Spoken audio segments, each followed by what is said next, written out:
മലപ്പുറം കുറ്റിപ്പുറം കിൻഫ്ര വ്യവസായ പാർക്കിലേക്ക് ചേലൂർ കുന്നിലെ മിച്ച ഭൂമിയിലൂടെ കുടിവെള്ള വിതരണ പൈപ്പ് സ്ഥാപിക്കുന്നതിനുള്ള നീക്കം നാട്ടുകാർ വീണ്ടും തടഞ്ഞു. കുടിവെള്ളത്തിന് പ്രാദേശികമായി ഉപയോഗിക്കുന്ന കിണറുകളിലെ ജലത്തിന്റെ അളവിനെ സാരമായി ബാധിക്കുമെന്ന ആശങ്കയെ തുടർന്നാണ് നാട്ടുകാരുടെ പ്രതിഷേധം.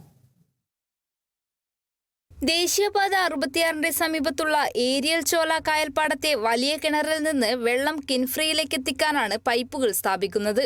കഴിഞ്ഞ വർഷം കായൽപ്പാടത്തെ കിണർ നവീകരിച്ചതിനു ശേഷം പുതിയ മോട്ടോർ സ്ഥാപിച്ച് കിൻഫ്ര പാർക്കിലേക്ക് ജലവിതരണം നടത്താൻ കിൻഫ്ര അധികൃതർ രംഗത്തിറങ്ങിയപ്പോഴാണ് ശക്തമായ ജനകീയ പ്രതിഷേധം ഉയർന്നിരുന്നത്. പ്രാദേശികമായ കുടിവെള്ള പദ്ധതി, SC കുടിവെള്ള പദ്ധതി എന്നിവയുടെ കിണറുകൾ നിൽക്കുന്ന പ്രദേശത്തിന് മുകളിലാണ് കിൻഫ്ര കുടിവെള്ള പദ്ധതിയുടെ കിണറുള്ളത്.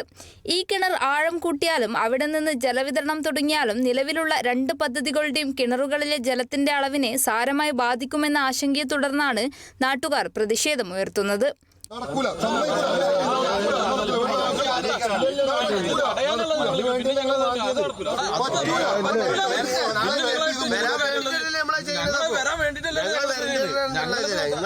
ഇവിടെ വന്ന കിൻഫ്രയിൽ വന്ന ഒരു പ്രോജക്റ്റിൽ നിന്ന് നമ്മളെ ഈ ഭാഗത്തുള്ള 100 കണക്കിന് വീടുകളിലെ കിണറിലൊക്കെ ഉപ്പുവെള്ളമാണ്.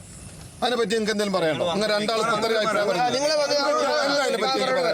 അതിനപ്പുറമാണ് നിങ്ങൾ വേറെ കാര്യം പറഞ്ഞു. സ്വന്തം കിണറ്റിലുള്ള വെള്ളം കുടിക്കാൻ പറ്റാത്ത അവസ്ഥകൾ ആലോചിച്ച് നോക്കിയിട്ടുണ്ടോ?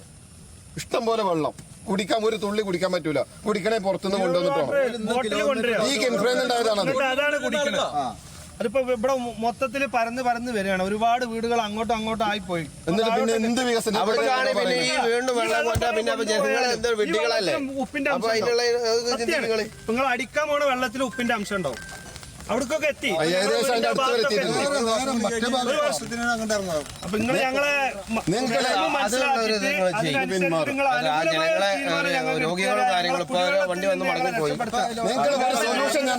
നിങ്ങൾക്കുള്ള ഒരേ ഒരു സൊല്യൂഷൻ ഞാൻ പറഞ്ഞുതരാം. ഇതിനുള്ള 2 കിണറുകളാണ് KCC കന്നുണ്ടായിരുന്നത്. ഒന്ന് ഇപ്പൊ കാണുന്ന കിണറും മറ്റൊന്ന് എടച്ചിലം ഭാഗത്തുള്ള കിണർ, ഭാരതപ്പുഴയോട് ചാരിയിട്ടുള്ള കിണർ. ആ കിണർ അവിടെ ഇഷ്ടം പോലെ വെള്ളമുള്ള സ്ഥലം. 4 മണിക്കൂറൊക്കെ വെള്ളം അടിച്ചാലും 1 അടി 1.5 അടി വെള്ളം പറ്റുള്ളൂ. അത്രയും സോഴ്സ് ഉണ്ട് അവിടെ. ജനകീയ പ്രതിഷേധത്തെ തുടർന്ന് കിണർ നവീകരിക്കാനുള്ള കിൻഫ്ര അധികൃതരുടെ അപേക്ഷ കഴിഞ്ഞ പഞ്ചായത്ത് ഭരണസമിതി തള്ളുകയും ചെയ്തിരുന്നു. ഇതേ തുടർന്ന് ഈ പദ്ധതി കിൻഫ്ര ഉപേക്ഷിച്ചതായിരുന്നു. പകരം ജൽജീവൻ മിഷന്റെ വെള്ളം കിൻഫ്ര പാർക്കിൽ ഉപയോഗിക്കാനായിരുന്നു തീരുമാനം. എന്നാൽ ജൽജീവൻ പദ്ധതി എങ്ങുമെത്താത്ത സാഹചര്യത്തിലാണ് വീണ്ടും പഴയ പദ്ധതി തന്നെ നടപ്പാക്കാൻ കിൻഫ്ര രംഗത്തിറങ്ങിയത്. ജനങ്ങളുടെ കുടിവെള്ളം മുട്ടിച്ച് ഏരിയൽ ചോല കായൽപ്പാടത്തെ കിണറിൽ നിന്നും വെള്ളം കിൻഫ്രയിലേക്ക് കൊണ്ടുപോകാനുള്ള കിൻഫ്ര അധികൃതരുടെ നീക്കം എതിർക്കുമെന്ന നിലപാടിലാണ് നാട്ടുകാർ. Kerala vision news, Malappuram. അമ്മയുടെ സ്നേഹവും പ്രകൃതിയുടെ നന്മയും നമ്മുടെ കുരുന്നുകളുടെ വളർച്ചയ്ക്കായി അസൽ ഏത്തയ്ക്ക പൊടിയുടെ കരുത്തുമായി ഡോക്ടർ ഫുഡിന്റെ ന്യൂട്രി ബനാന പൗഡർ. തലമുറകളുടെ കരുത്തിന് ഡോക്ടർ ഫുഡ് ന്യൂട്രി.